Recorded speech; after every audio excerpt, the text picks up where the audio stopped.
Today the problem is with the air conditioning on the 1990 Toyota 4-wheel drive 22R engine. If you go in here and you start it up,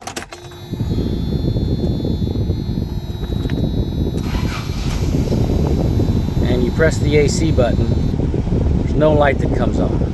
We're going to troubleshoot this. First thing I noticed is the wire from the harness. This is the AC wire that goes and actuates the pump.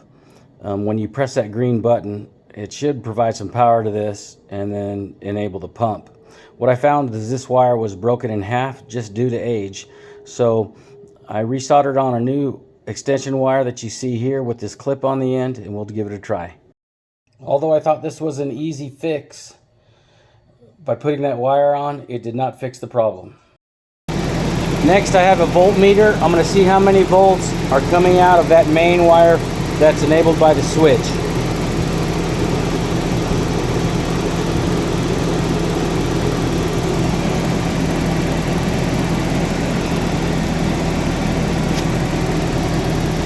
It's showing 0.66 volts. Seems a little low. The next test I'm going to do is I'm going to touch the wire that goes to the pump onto the positive of the battery cable to see if it engages the clutch on the AC unit.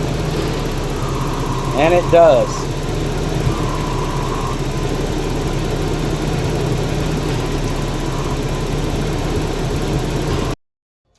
So far our problems are we have low voltage coming through here, and we also know that the pump and clutch work.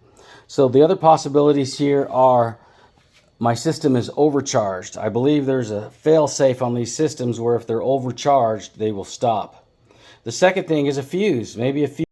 We're going to start by checking the fuse first. On this 1990 Toyota, the fuse, you have to take out this glove box. To remove this glove compartment, you have a screw on the bottom here.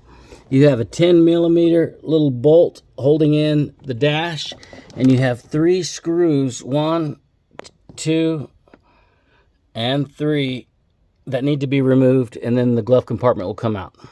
I have the glove compartment out, and it's just sitting here with those screws out that I told you about. Now we're going to look for the fuses. The fuses are behind this small little door right here. So if we zoom back out and you look in, it's on the right hand side, and you can see the fuses right there. And there's those 2 little beauties, 30 amp and a 10 amp. After inspecting the fuses, I found the 10 amp was blown and the 30 amp was okay. So I'm going to replace the 10 amp and see what happens. I've replaced the 10 amp fuse, just inserted it here with my fingers, just going to press it in now, close the hatch door, and we're good right there. I'm going to leave the glove compartment off and I'm going to test the AC. Now we're going to start it back up and see if it engages. Okay, just started the truck. We're going to try the button.